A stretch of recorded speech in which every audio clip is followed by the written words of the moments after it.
40 seconds.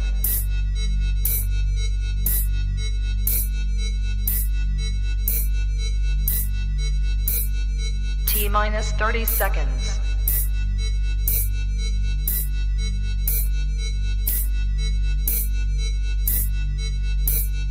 T-minus 20 seconds.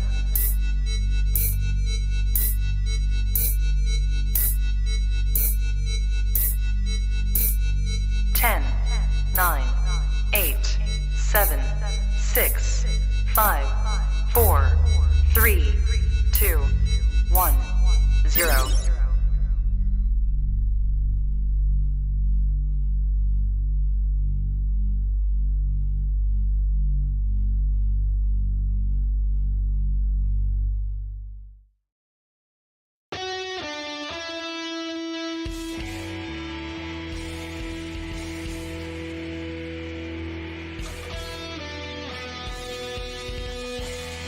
Welcome to the Play It By Ear podcast, the podcast where the topics may vary because, hey, we play it by ear. And now your hosts, Eric Fiskus and Grady Liming.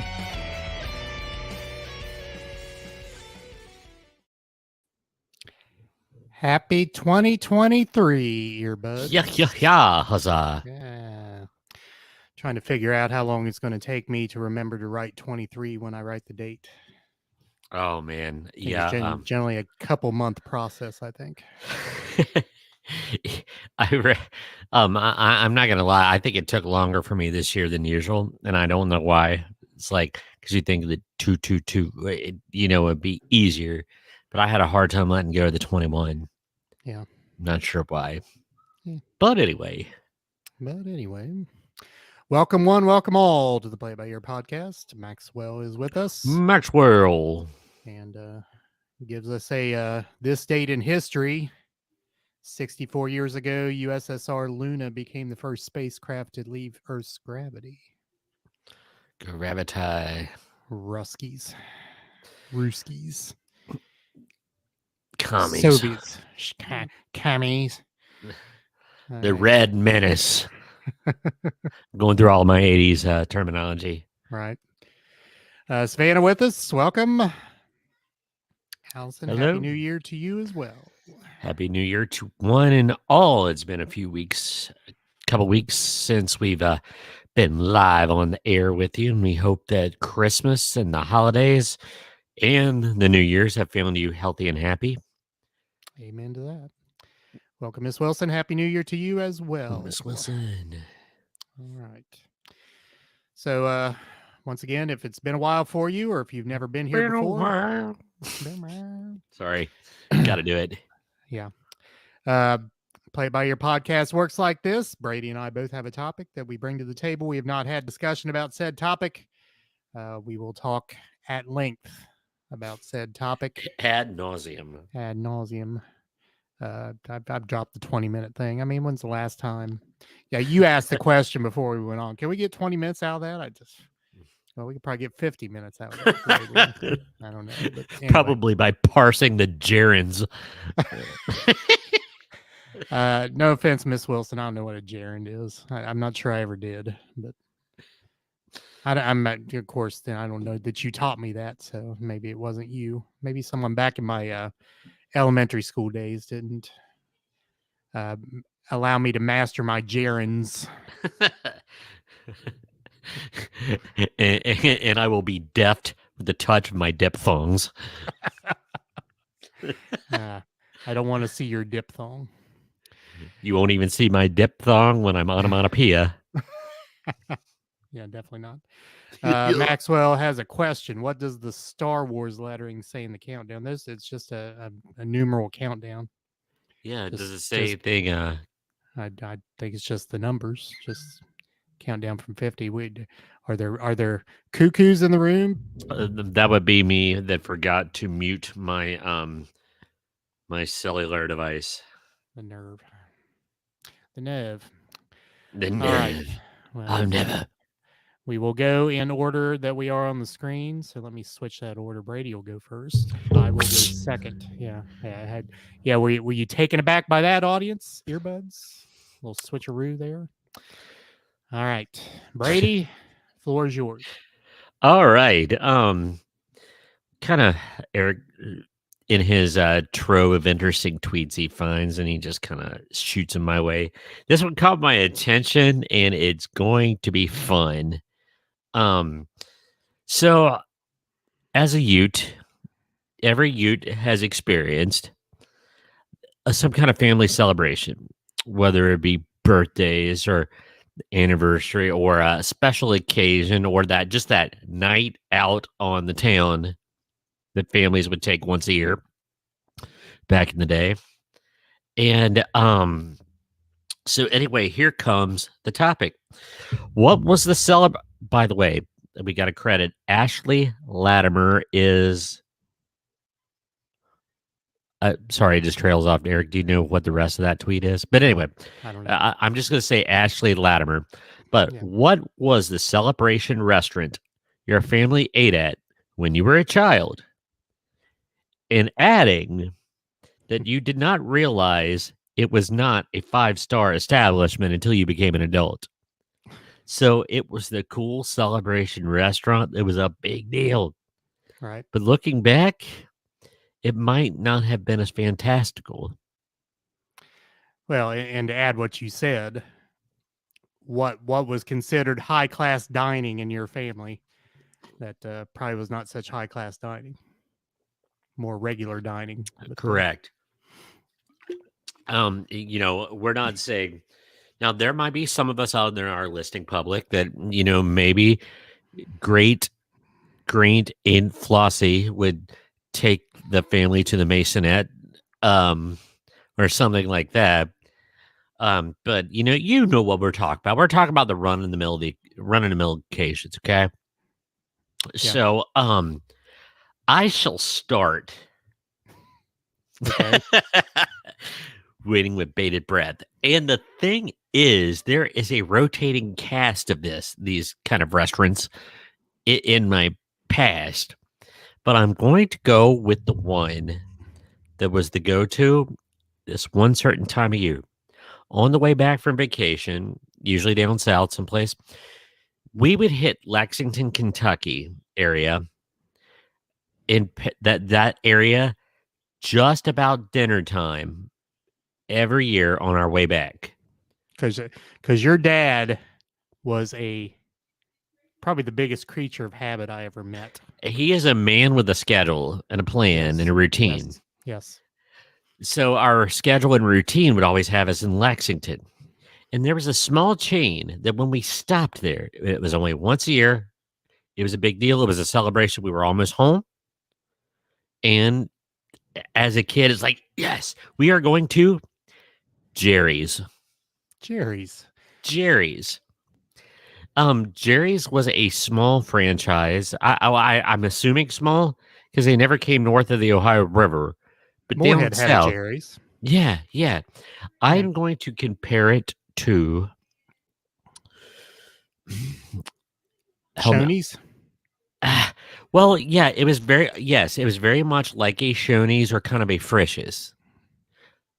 So, but what I was going with was the size comparison, like Tumbleweed Steakhouse in Maysville. There's not a whole heck of a lot of them, but it is a chain, and I think that's the way Jerry's was. Right. And like I said, Jerry's was like a Frisch's.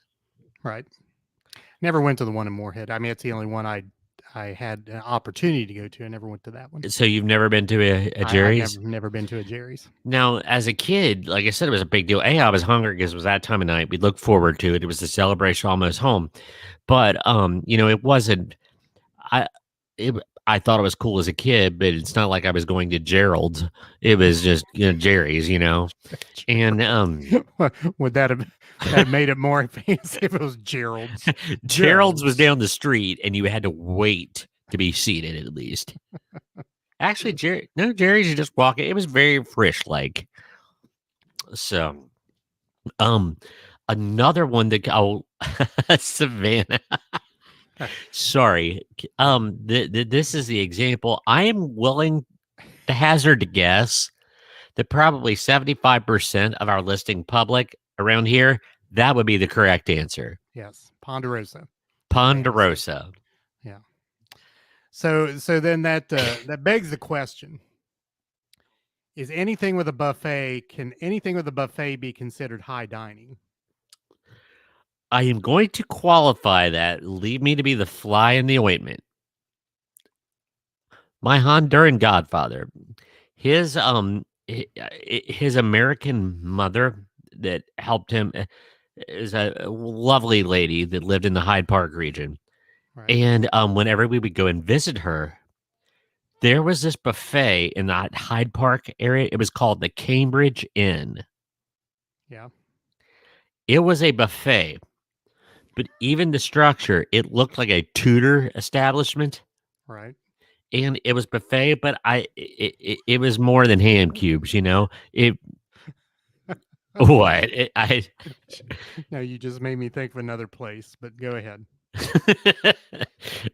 but but yeah, but the Cambridge Inn is probably about as highest class of buffet as I can remember, and that is coming from youth me. So I Yeah. really wonder if that was the case. Right. What do you think of? Bill Knapp's. Oh gosh.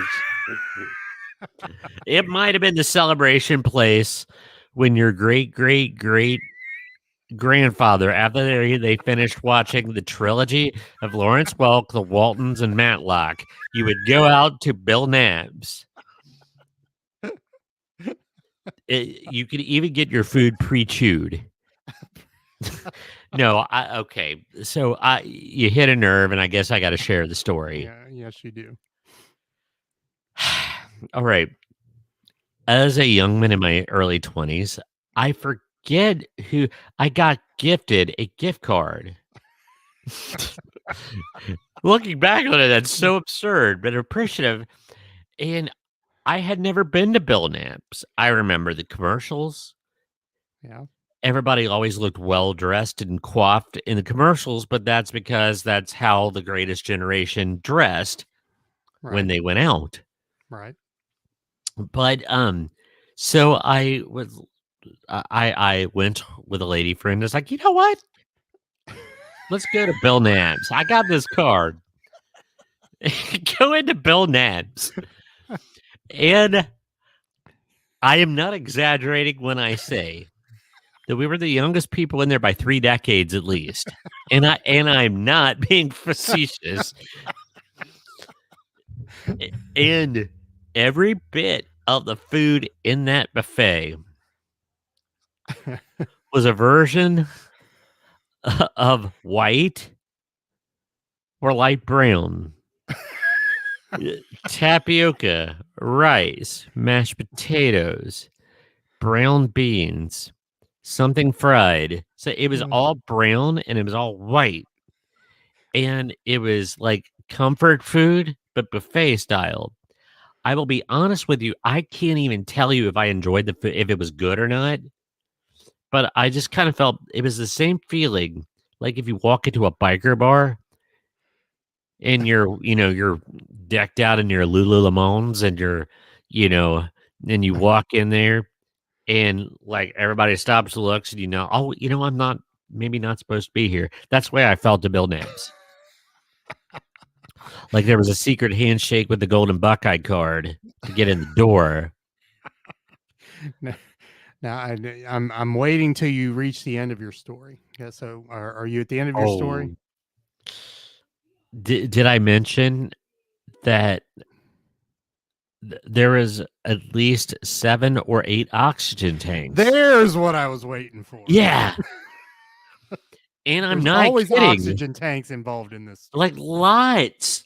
Like more than there wasn't. It was, and I almost felt it's like, and I even asked, it's like, this is still a restaurant, right? That it's not like an ambulatory kind of.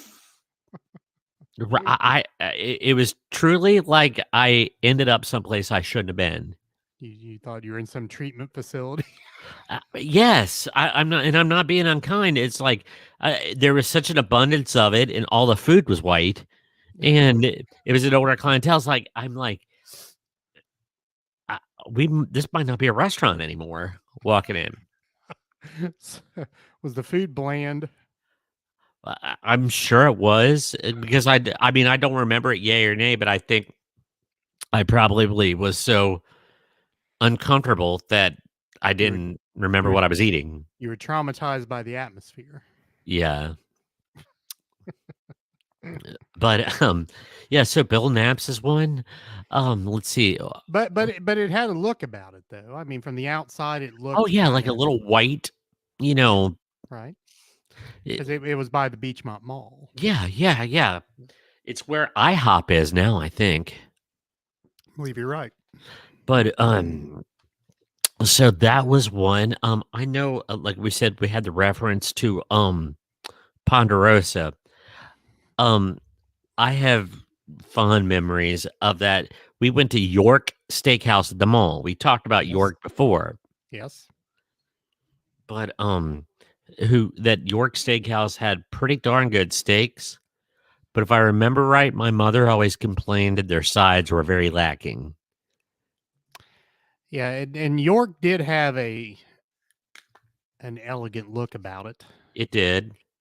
It's kind of the lights were kind of dim and um but again it begs the question, although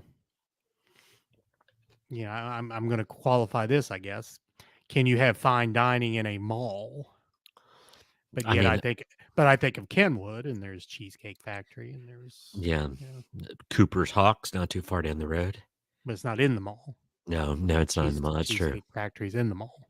Okay, you're right. You're right. Um, but yeah, that was kind of a weird. Like I liked York. No, this just triggered a memory. I think York lost points. The presentation, everything was good, but any kind of side dish or a little dessert thing that is served in a dish that has a cellophane cover on it, Yes. and it gave it that slightly Cafeteria. cafetorial. Yeah, great minds, my man. Um, yeah, but that sticks out in my mind about York. Okay, did it change its name to York Choices? It may have, now that you say that. Because, like, I think Steakhouse, they were trying to marketing me. Well, they don't want steak; they get it lots. So you have York Choices. Yeah, could be. So York wrong. let me go off on a tangent here. So things that have been considered, I don't know what the word would be, high class dining, fine dining, unusual dining. You Yeah. remember like in the cartoons, like you'd have the characters eating at the automat, like you'd put your money in the machine and open Oh up the yeah. door. And did you ever Yeah. want to do that? Did you ever want to eat? Yes, I And did. yeah, but I didn't know of any Where around. it's kind of the best way I could describe it is like a post office box row, Yeah, but instead of mail, there was food lurking behind each little. and you put your money in, open the door, and You could get like pumpkin pie and grits. So they're like weird, things that you wouldn't imagine to be vended. So right. how did that work? Was there a little restaurant on the other side of it? I don't know. Where did it come from? I don't know. Well, this is going to be a research project. It will. All right, couple comments. John says Burger King was his family's high class, but then Well, then he says Denny's. Denny's could qualify in this discussion, I think. yes. A little sit down place. So Miss Wilson says there was a Jerry's in Columbus on the Oh, corner of I Morses guess it Road is and north High of Street, close to the Park of Roses. Very Frisch's like. So I went to Wikipedia and I looked up the history of Jerry's. So, um, 2015, there's still 3 locations, all in Kentucky.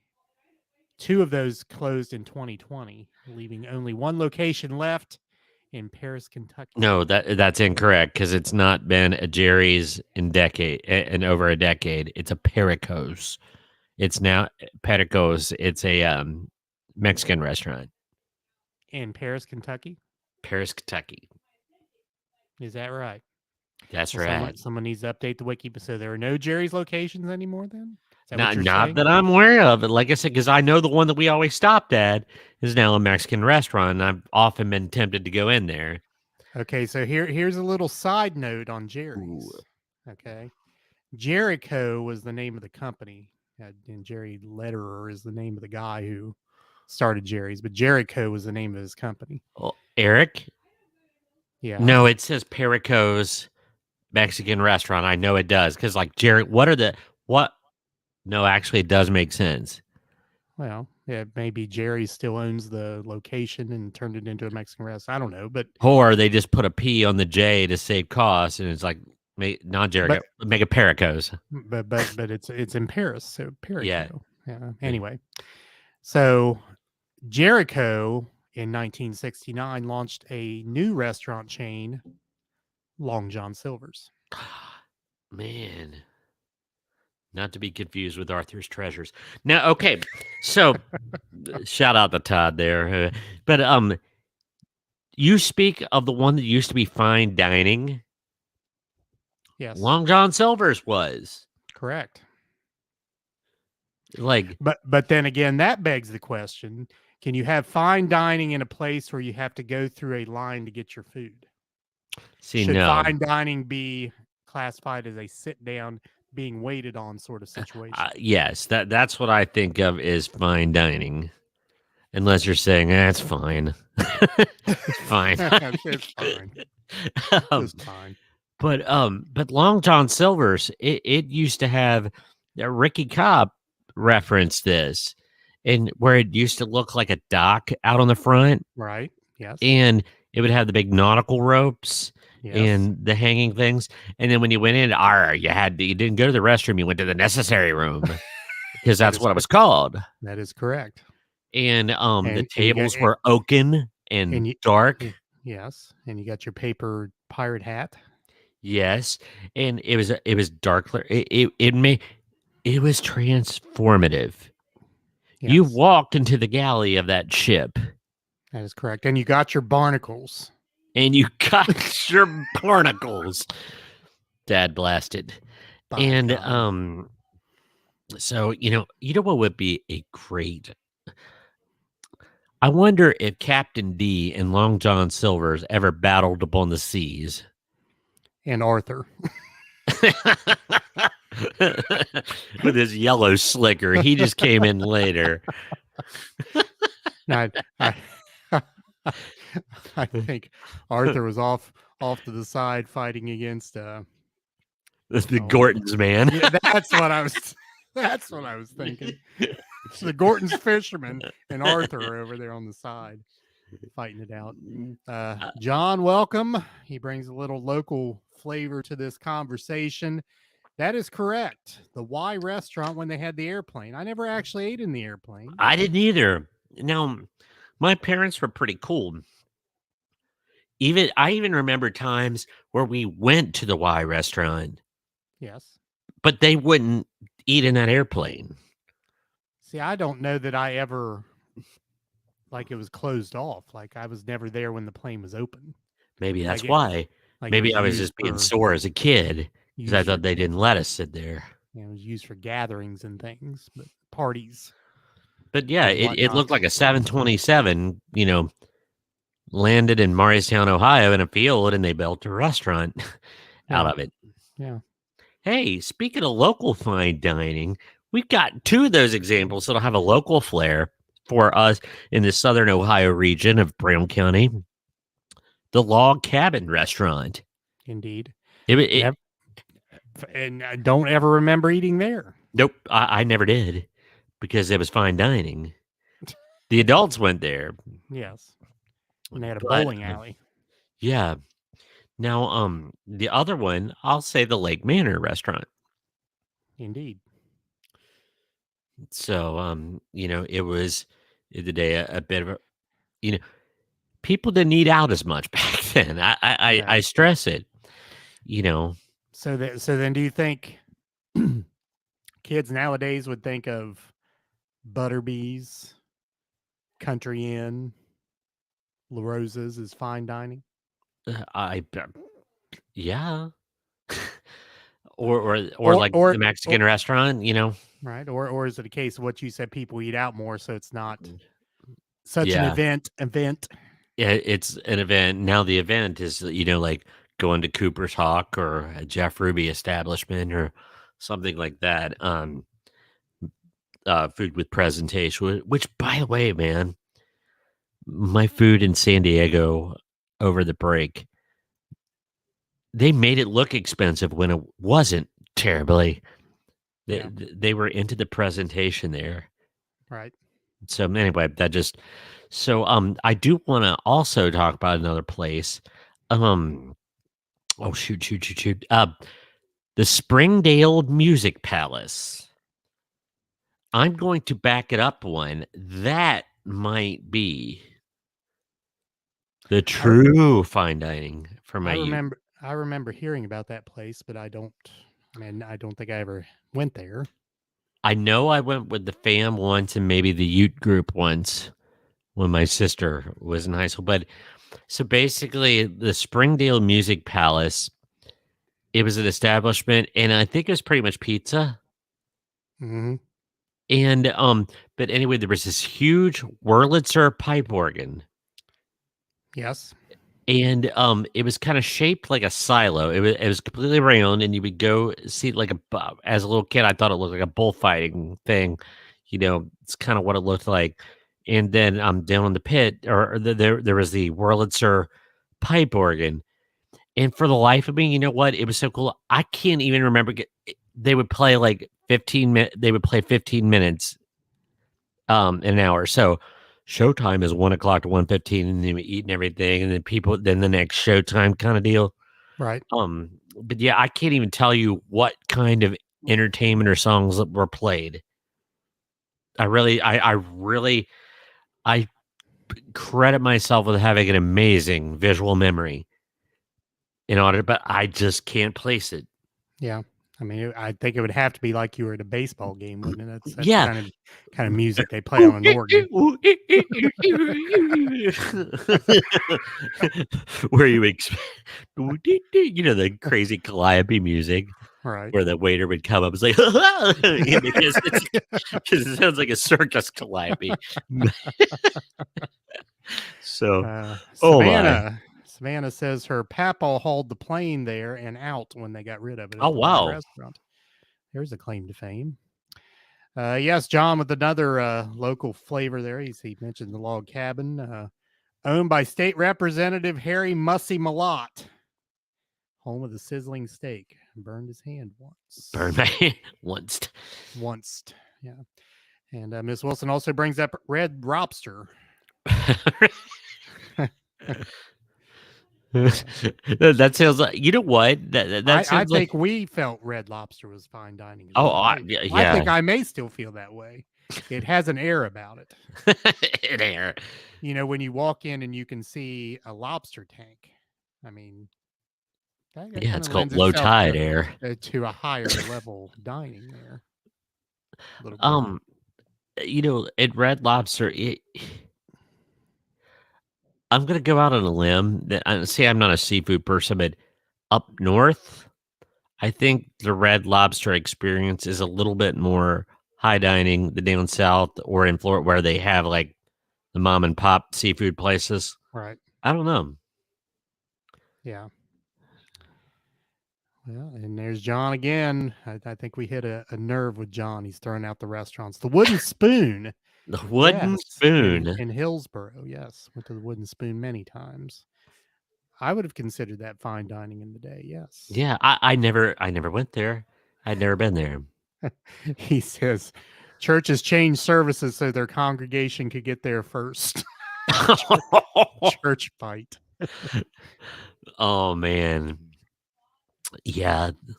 Oh, hey, I remember one too. Po Folks. Po Folks, yes. Po Folks was there, but the one that came before it, it was such a cool place because as a kid, where you could eat the peanuts and throw them on the floor, and they would show like Laurel and Hardy movies it had like a 20s, and it's the site of what is now the Anderson Bar and Grill in Beachmont. but Uh-huh. it was this place. The ground round. That's it, the ground round, and it became Po Folks. That was a way step No, down. no, no, no, no, no, no, no. Po Folks wasn't where the ground round is. It was just up the street Okay, I could have toward swore the ground toward round became Po Folks. toward 275 in that Yeah, little strip mall there, a little sideways yeah, strip mall. Yeah, but Po Folks was Po Folks. I don't think they could get away with that these days. I don't know. I think you can still make fun of Appalachian people. I think that's still allowed. Yeah, Most people you can't make fun of. I think you can still make fun of Appalachian people. Not that I'm condone that at all, being an Appalachian person, but you know. Let me see. I had another one in my mind and it flew right. Well, it's so the Ponderosa, as Savannah said. You also had the extension of Ponderosa, Bonanza. oh, Yeah, in Western Sizzlin'. Western Sizzling. Yeah, There was like that troika of steak establishments. but Ponderosa and Bonanza were directly connected. They were the same company because it was all actually was started by Dan Blocker, who was on the TV Ah, show Bonanza. well, guess what? Bonanza, the name of the ranch was Right. the Ponderosa. Right. There you go. So I remember there was a Bonanza in Milford that I went to quite a bit. Yeah. Yes. Then seemed to be more Ponderosa around than Bonanzas. Yeah. I was telling there was a place like a Ponderosa or like down south, Quincy's. We always called it Quinkies, but Quincy's was quite good. Yeah. So I've never been to a Quincy's. gotta love the Quink. Yes. Doug and I was like, it's time to hit the Quink. Quink. Hello, Jim. Howdy, sir. Speaking of Bonanza, howdy. Howdy. Let me see what else. There was Red Lobster was a good one. Trying to scrounge up any others in my mind. Oh, you got another one? Deshays. Oh, Deshays, yes. And I think my mother told me it's been reopened, but in Maysville, Kentucky, Caproni's. Right. So, and it was a big deal back in the day.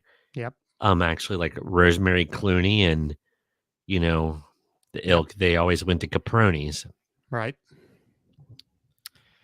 Any other chain style restaurants Of the highfalutin kind. or what we would consider high? Of course, there's the Golden Corral. I would fall into that Ponderosa Bonanza sort of Yeah. thing.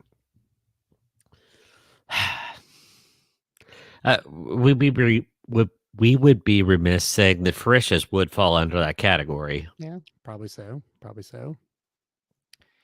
Ooh. The Beehive in Augusta, says Maxwell. I've been there once. Yeah. There not too long ago.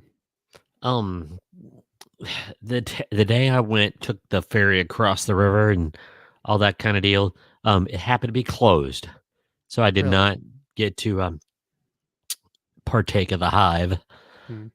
It's good. Good place. So I guess an extension of the question then, because I kind of went down that direction a little earlier. What would kids today consider the answer to this question? Like Cheesecake Factory. Yeah, but is Cheesecake Factory? So what actually I guess we have to define that too. What actually constitutes high dining? Yeah, John. We go back and listen to the audio.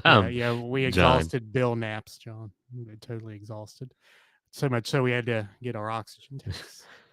Maxwell brings up Denny's again. Yep, Denny's once again. Once again, if it's fancy, it's Dennis's. To go with Gerald's.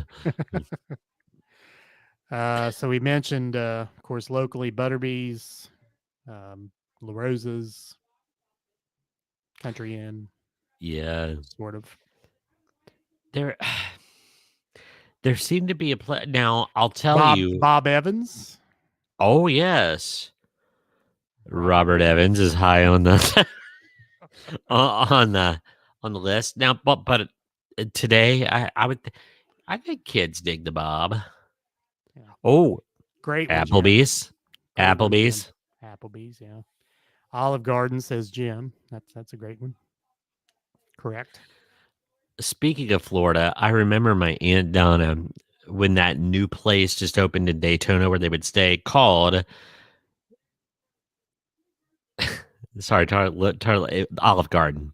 When it first opened, there's this place. It's so nice. They get the breadsticks just keep coming. When it was a new concept. Yeah, right. Josh, welcome back. The porch, he says. Porch. It's a pretty neat place. It is. It is. Anything else? No, I can't think of anything. Because any place that we would have. People our age. Pizza Hut. Pizza Hut. Oh, fine family dining. Yes, checkered tablecloths, or I guess they were cloth. They were more sitting table style Space Invaders. Correct. The uke box. Yeah. the red cups. And that undefinable shaker of spice, which you don't even know. I remember the first time I didn't even know what it was. Did anyone ever use it? I don't think it was know. just the same spices on the table all the time. I'd say that thing of spice had been there since at least the Eisenhower administration. And, I don't know. I'd never tried it, but it was always there because it was fancy. Yes, John says the Pizza Hut in Hillsborough is still old school. That's so I haven't been to one in Georgetown in years. That oven's still magic. It tastes better than any other. My sister, my family, we swear by it.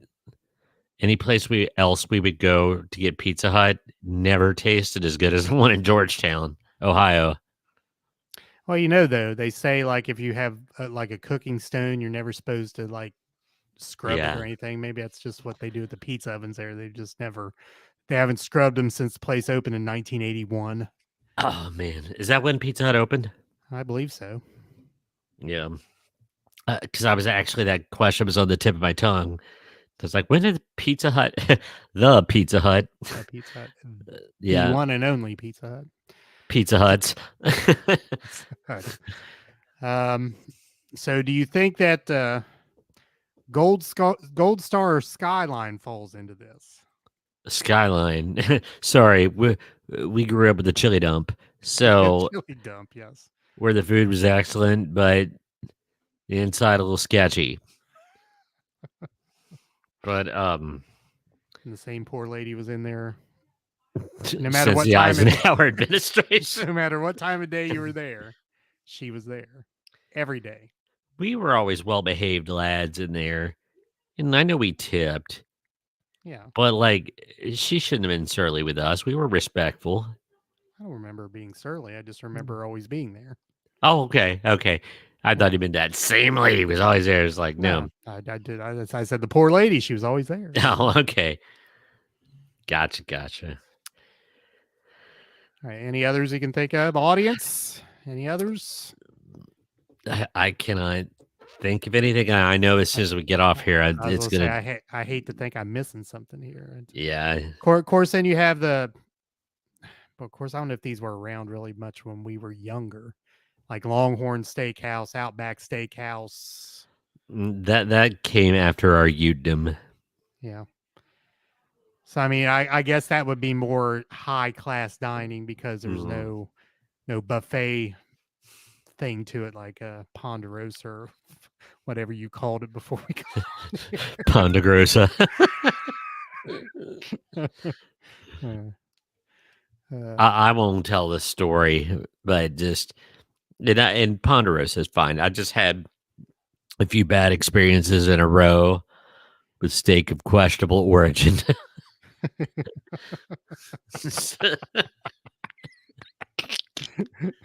That might not necessarily have been a cow.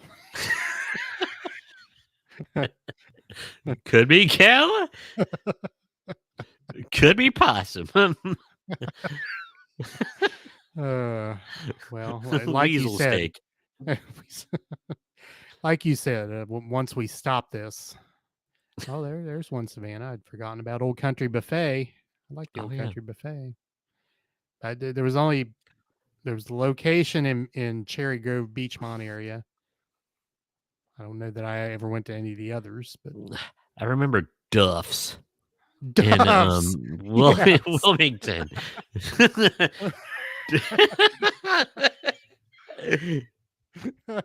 There were more Duffs around, though, I think. Duff Eye. Duffs. That was an outstanding contribution right there, Duffs. Did you just pluralize Duffs? I thought you said doves. Doves. That's why I was cackling. I thought you were being slick there. One duff, two doves. Should be that way. To go with all the elves. All right. Anything else? Audience. Anything. Brady, anything. All good. All good. All right. Visit our website, ladies and gentlemen, www.playbyyourpodcast.com. I got to put this comment from Duff's in Wilmington. Dad took me there to watch the Bengal players distort the buffalo. Distort. That's a good word. I'm sure it looked much different before they came in as to when they left. Playitbyyourpodcast.com. You can see history of our shows and things that we talk about here. You can also order a t-shirt if you click on the store link at the top of the page. That will take you to buymeacoffee.com, which is our crowdsourcing platform. You can buy a t-shirt there. We will make sure you get the t-shirt. We'll deliver personally to you if need be, but that's where you can find them. So check it out. All right. My turn. Your turn. So this topic comes from a list. Dumb things we realized in 2022 we only believe because of Hollywood. So things you see in movies and TV that really aren't true at all, but we have come to accept them as fact because we've seen them in movie after movie, TV show after TV show. And I want to add, like, one of our older episodes, we talked about a couple things that we accept, but this is way different. Yeah, this is beyond what we talked about there. Yeah, like busting through glass all the time, and Right. if I going through the window, that kind of stuff. This is a different kind of thing. I like the word trope. Yeah, it's things again that are I don't know that anyone really believes. For example, if you jump through a pane glass window, that you will come out unscathed. I think people accept that as being a version of Hollywood that is not true. These are things that people, I believe, if you ask the ordinary person on the street, is this true? Most people would say, yeah, that's true. But it actually isn't true because, again, they've been in movie after movie and whatnot. So Brady is the animalist of the group. So we'll start out with this one, and I'm sure he'll chime in on this. So the myth is that you've seen in movie after movie, TV show after TV show, wolf packs have alpha males. I mean, that sure is portrayed. I can't speak to it as fact or not fact, but that is certainly what is shown. And I would say, I bet if you line up 100 people, 99 of them would say that's the case. Yes. So the real case is wolves are often not related and forced together by circumstances outside their control. So there tends to be competition for dominance. Mm. In the wild, wolf packs generally consist of family members, mom, dad, offspring. So there is a dad would be the alpha male, mom would be the alpha female, but it doesn't work like that. There's no one in charge of the group. It's just their There's no natural authority. Charles in that pack. Natural authority figures to the pups. Is that what they're called? Pups, cubs. Man, I throw don't it. know. Yeah. So before I move on, of course, we leave the topic, and Miss Wilson comes back in with a good one. Farrell's Ice Cream Parlor in Columbus, where you could have a vat of ice cream delivered to you by 2 servers carrying it to you in a stretcher with fanfare. I had a birthday party once at the Farrell's in Tri County. Oh yeah? Yeah. Was it cool? It was. It was. Anyway, had to show that one. All right, myth number 2, and I've heard this one before, and historically speaking, this is the case. Napoleon Bonaparte was short. So, I mean, that's one of the main things people probably think they know about Napoleon. Well, he had short mans. You know, people say you have a Napoleon complex because you're short and you want to be in charge and you want to. Well, Napoleon, based upon the time period he was alive, was not short. Napoleon was 5'2". Obviously, 5'2" nowadays would be extremely short. Only an inch shorter than what was average in the 18th century. So people were much shorter then. We put things in our own perspective. He was outrageously short compared to us, but not so much compared to the people around him. Yeah. Do you think we would have been just like, if we went back in a time machine to try to be inconspicuous, we would just be man mountains and tower upon everybody? Oh, yeah. I mean, you have someone like Abraham Lincoln, who was outrageously tall back then and now, really. I mean, compared to the normal populace, I mean, he'd be extremely tall. Can you imagine like a dude like Sam Hubbard of the Bengals? Oh, Just yeah. like, 6'6", 6'7", and like athletic and not just a big old brute. But he would probably seem like a superhero. True. So the Napoleon complex thing comes actually from a British cartoonist Yeah. who was satirizing Napoleon all the time and made him short and made him childlike, and that's where that comes from. That's where that comes from. So yeah, so Hollywood took that and made it truth, I guess. All right, myth number 3.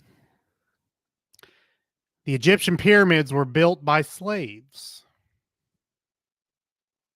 Not true. Common misconception: Egypt's pyramids were built by slaves, particularly Jews. A lot of people tie that in actually to Book of Exodus. Yes, right.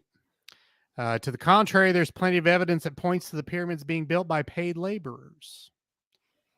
So, an archaeologist found remains of a village built for the workers, and they would not have done that had they been slaves. So, makes me wonder if, depending on what dynasty it was, and times were tough, like the paid laborers, but then maybe they conquered, a bunch of people, then like used more slave labor on some than others. You know what I mean? Right. Like, could it be just be relevant to the time period of which kingdom it was? True. I sound like a social studies nerd there, but like, yeah. So yeah, those about 4,500 years ago, they were using paid labor. So, huh. So Ms. Wilson, now how are you going to explain Napoleon's behavior? That's true. You're going to come up with a different explanation there. Jim says the pyramids were built by aliens. Some people believe that. Yeah. All right. Myth number 4. You have to wait 24 hours before reporting someone missing. Lord knows it's repeated enough on movies and TV. Right. Never questioned it. So, the common misconception, you have to wait at least 24 hours to wait before you call authorities and tell someone, an adult. That's generally the case. Obviously, a child's a different thing, but an adult. There is no 24-hour waiting period or any mandatory waiting period at all, whether it is a child or an adult. You can notify the police that someone is missing at any time. Now, as to whether they will pick it up and investigate it, that's another story. But I mean, they won't tell Report you. it. Right. Yeah, they won't tell you on the phone. You It have to won't wait be at 24 hour hours. 19 and say, nope, you got 4 more hours to go, 5 more Yeah. hours to go. Right. All right. Myth number 5. Roman gladiators were all male slaves and battled to the death. I mean, we know that happened a lot. Right. Initially, Roman law allowed women to fight other women in spectator battles. Well, This was banned in the year 200 CE. Generally, those events began with criminal executions.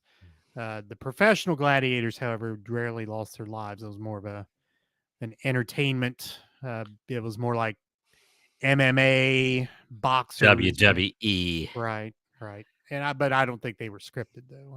I wouldn't go WWE. I think it was still considered like Fighting.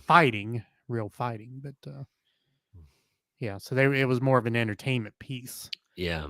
than it was a criminal execution piece. All right, myth number 6. All ninjas wore black.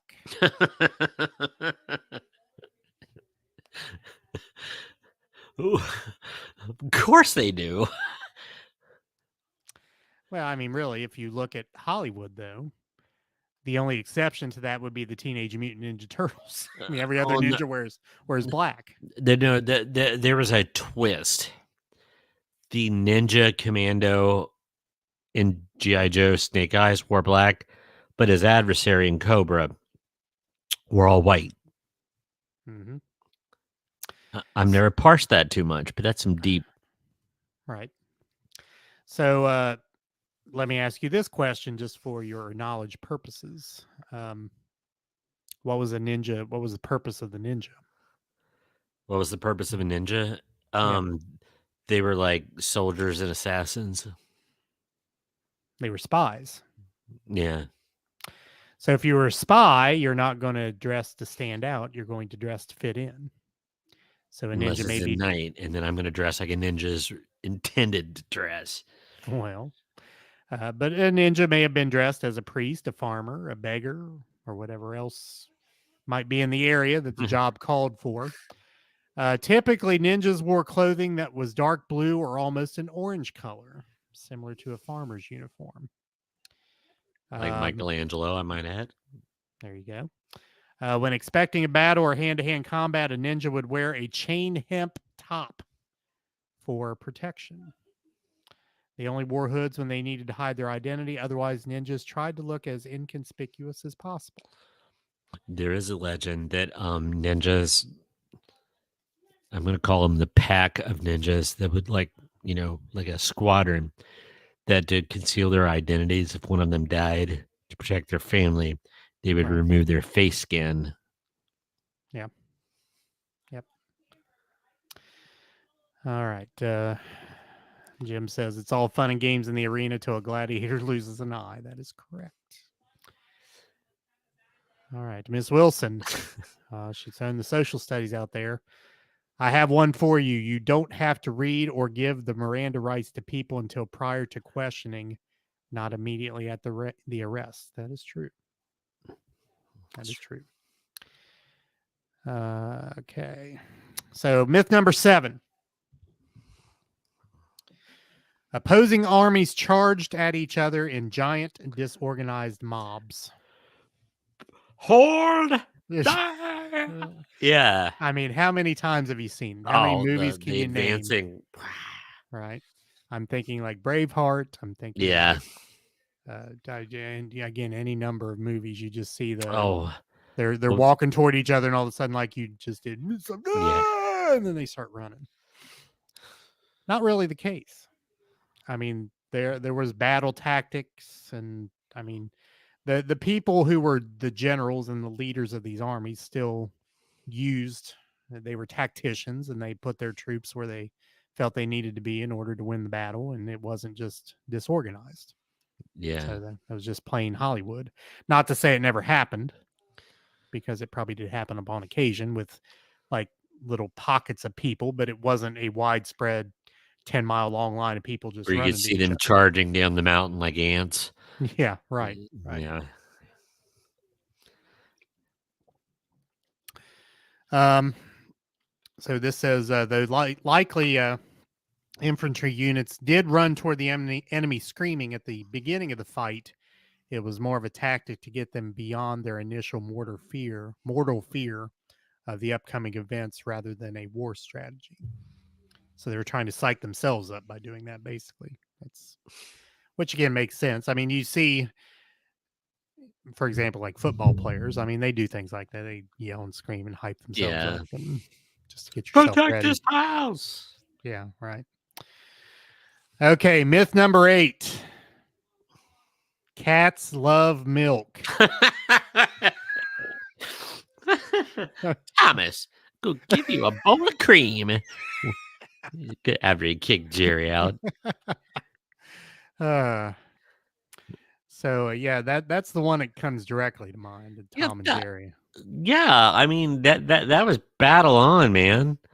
It's like once Jerry would try to get a hold of his milk stat, that's always what he was protected. He was most ticked off that Jerry was into the milk. Right. So then I guess the question is, do mice like milk? Because Jerry was always in the Do milk. mice eat cheese? No, I don't know. I think mice like peanut butter most, don't they? Anyway, the truth, however, is cats are often lactose intolerant. That explains litter box. Yes, it does. As is the case with humans, cats gradually lose their ability to digest lactose as they grow older, and drinking it can often lead to diarrhea.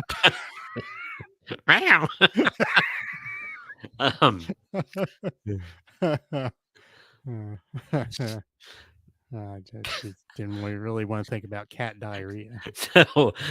So the cat like drinking a whole like pint of milk and just like painting a litter box later. Gosh. Like Jackson Pollock. Oh. Okay, myth number 9. And I often wondered about this one myself, before I even saw this list. You can easily crawl through air ducts. Die Hard. Right.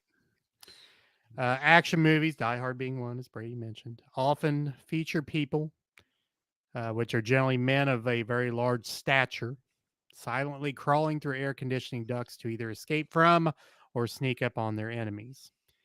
Technically, yes, you can crawl through air ducts in most larger buildings. However, getting in would be problematic because there are blowers that obviously have to blow the air out of the ducts into the rooms, fans and such. Not to mention, what are the air ducts made of? Well, in the old days, metal. Right. So if you crawl through metal and metal moves, metal tends to be somewhat loud when it moves. True.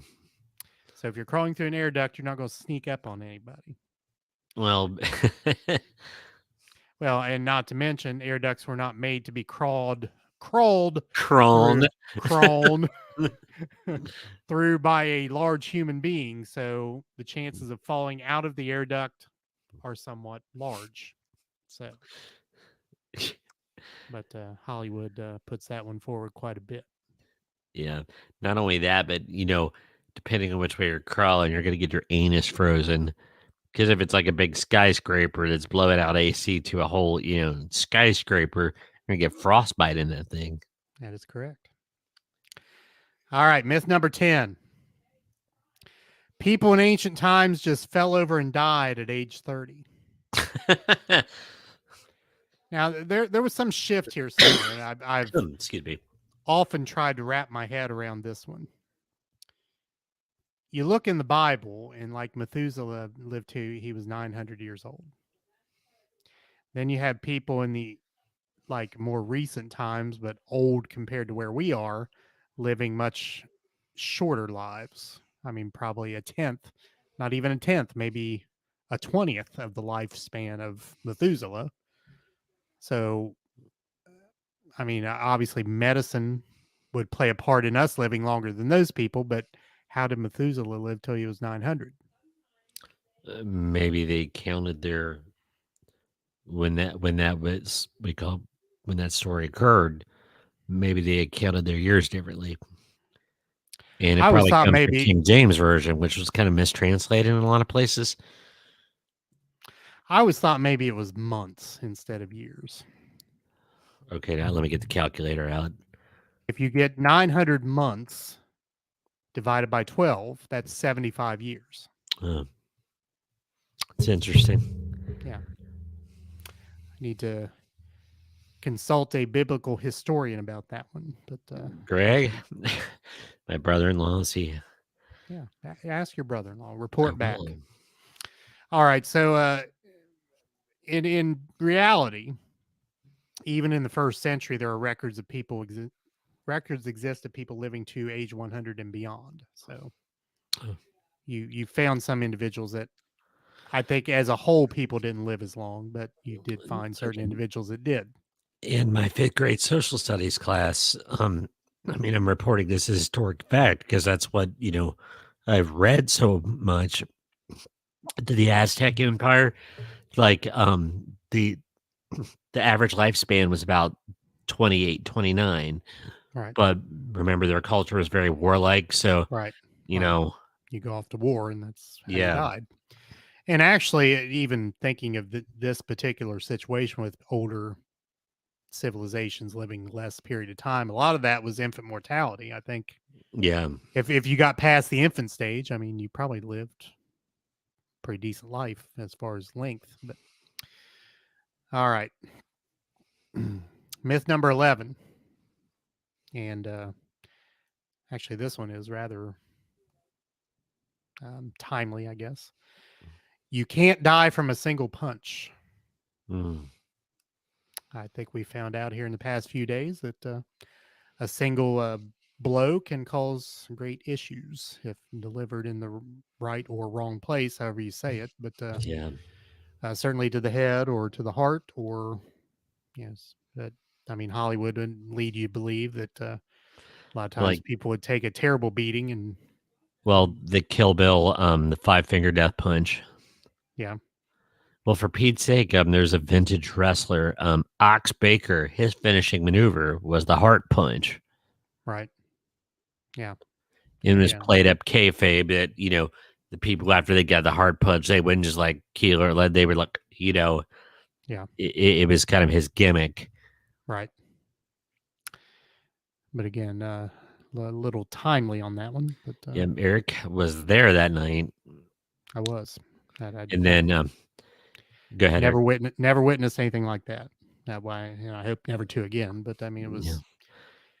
was very It very eerie situation. impacted you, Todd. They just finished playing outside of the stadium, and they had to move their equipment so the ambulance could go in. So, what are the chances? Like, yeah. So, our prayers out to the Hamlin family. Certainly, certainly. All right, myth number 12, and I think this one has kind of taken a turn a little bit in Hollywood. I've seen shows where this has been done now. Myth is police can't lie to you. So when you're being questioned or whatever, they can't tell you lies, which that's not true. Police can lie to you. But I guess the issue is if you're not lying, you don't have to change your story. So then Right. just tell the truth. But Right. police are allowed to lie legally, and they do to try to throw suspects off and whatnot. So, but again, I've seen some shows recently where police did lie to suspects, and I think that one may be taking a turn a little Right. bit. Miss Wilson, the Houdini question.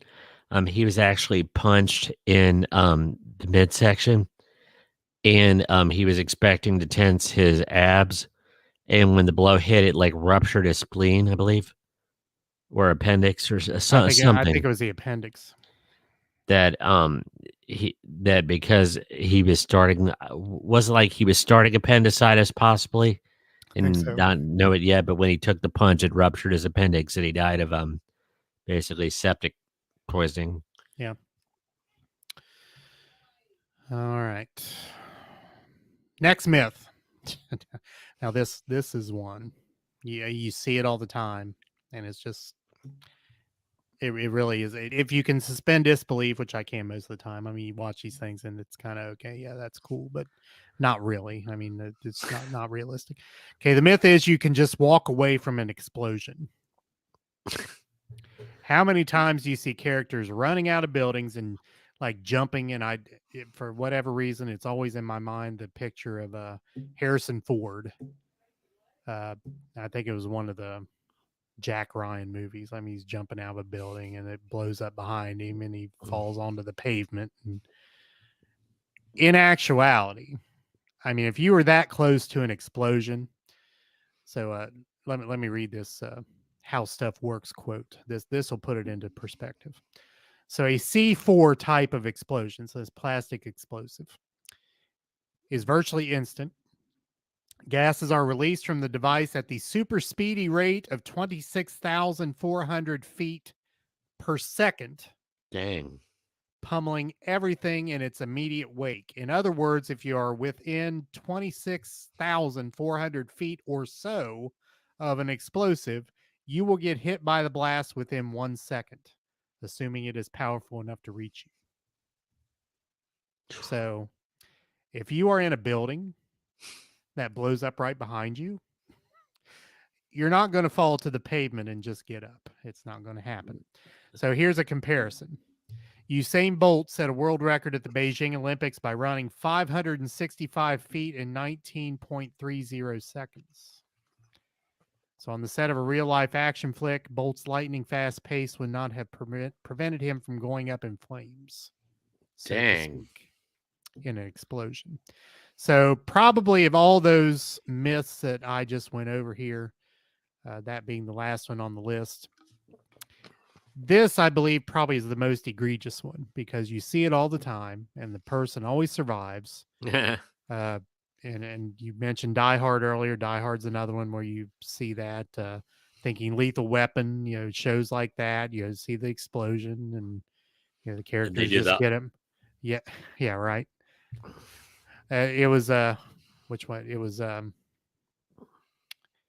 Die Hard and How.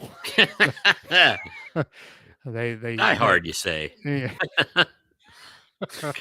Die Hard.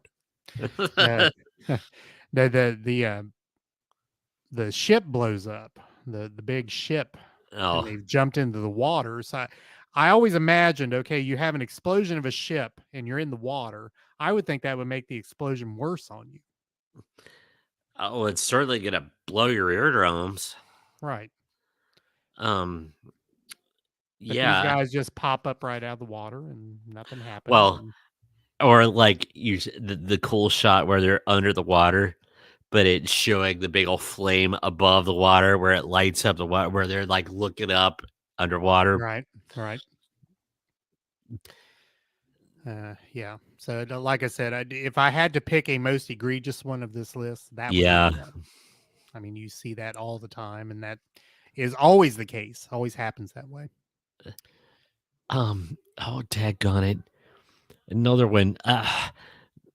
In all those movies where somebody's stranded someplace or TV shows, well, look for which side the tree the moss is on. That's got to be bull crap. Because I have a tree in my backyard that's got moss on it, and it's pretty much 360. Right. So I would die in that woods because I always that's one of those things I always cast dispersion on. So refresh my memory on that one. What is moss supposed to tell you according to Hollywood? Oh, that it points points to the north. I think moss always points north. Okay. I'll have to look it up. But yeah, so, well, if the moss is growing that way, we need to go west toward the Colorado Territory. You know that. Right.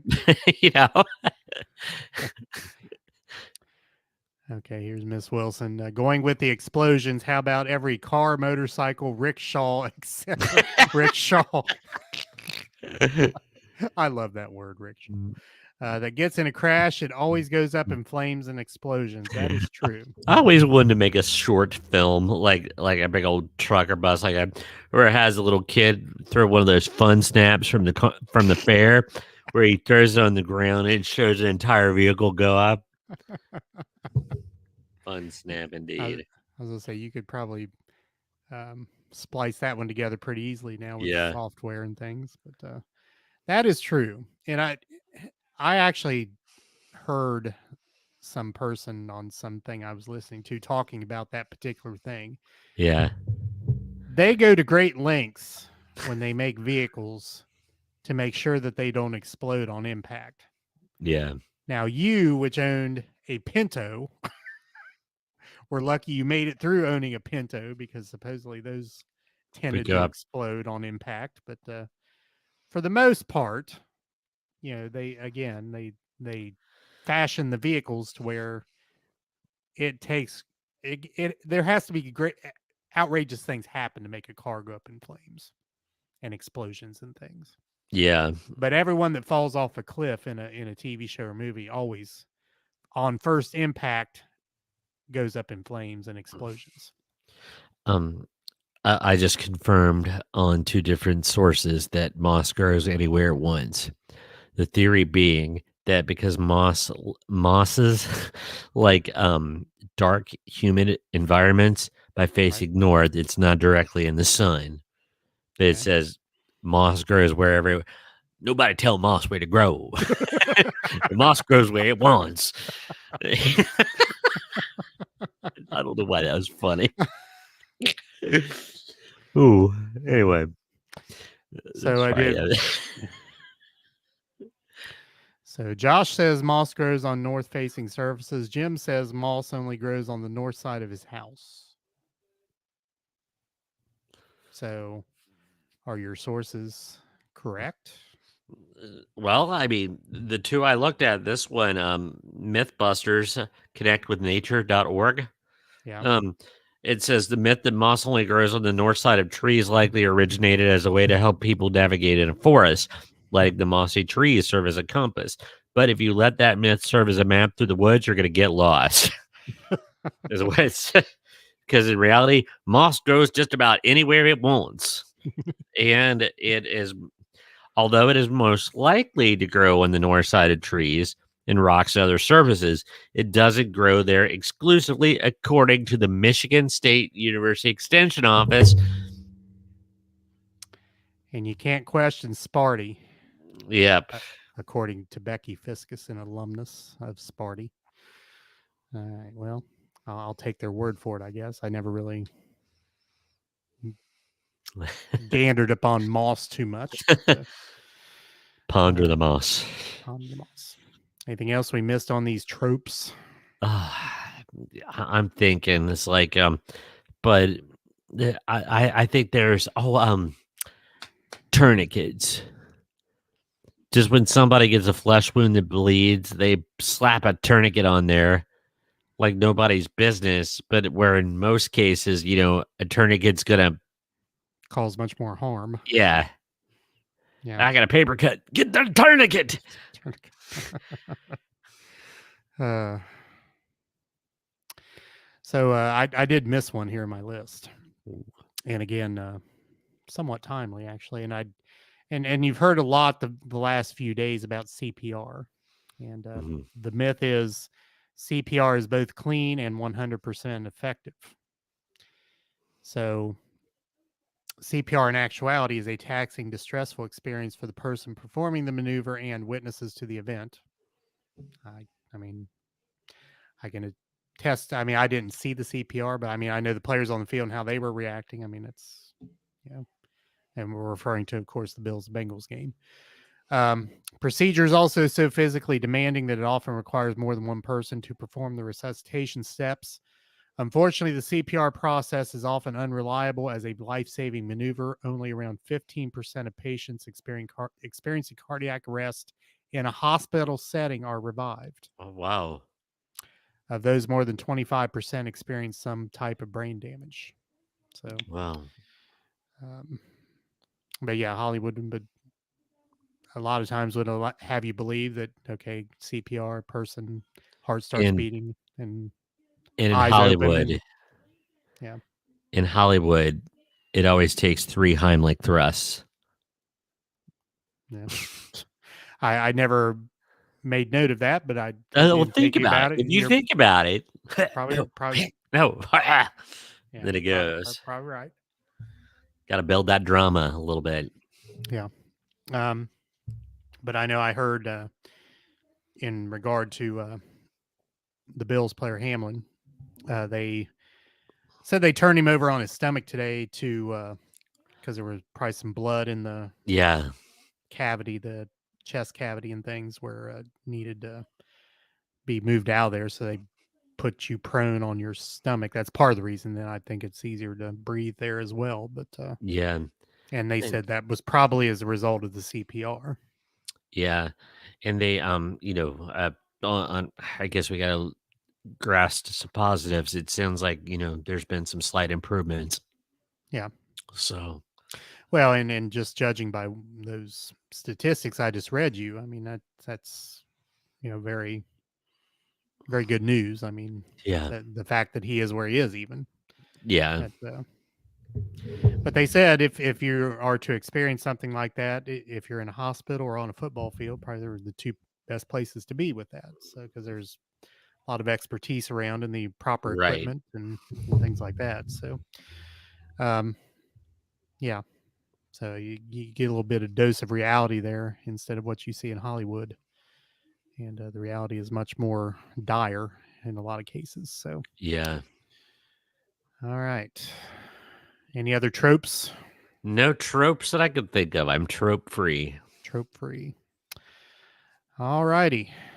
So that brings us to the end of our episode 120. I forgot to give the episode number. 120. 120. So, Damn. as always, our audio version of this podcast will come out on Friday morning on most platforms where you can find audio podcasts. Our main ones being Spotify, Apple Podcasts, Google Podcasts, iHeartRadio, and the iHeartRadio app. Anchor.fm is our main site there. Video version will be archived on our various Facebook pages as well as our YouTube page. Search out Play It By Ear podcast on that platform. Also Twitch. Twitch. You can find it there. It does not permanently archive there. It'll be there for a couple weeks. So if you're a Twitch user, you can find us there. Social media, Facebook, Twitter, and Instagrams. We have accounts on each. You can find those accounts there are on our website, playitbyearpodcast.com. You can also interact with us via email, admin@playitbyearpodcast.com. You can also leave a voice message if you click the link at your podcast provider on the iHeartRadio app. That is a microphone that says talk back. So any of those methods are good. Haven't had a voice message in a while. Always looking for voice messages. We've been joined by a guest. We've been joined by Bruno T. Dog. Good morning or good evening, Bruno. I guess Bruno didn't want to stick around. Nah, he wanted to. He accidentally got the door shut on him, I think, in here. He wanted to be out where the action was.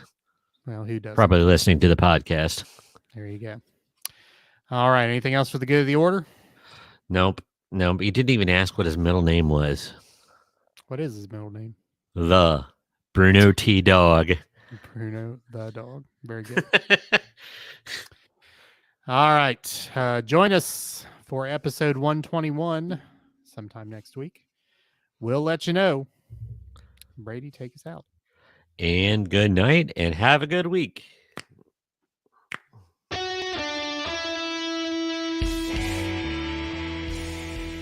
Thanks for listening to the Play It By Ear podcast. You can follow us on Facebook, Twitter @Play It By Ear Pod 2, and our website at anchor.fm/Play It By Ear podcast. Thanks again, and join us next time as we play it by ear.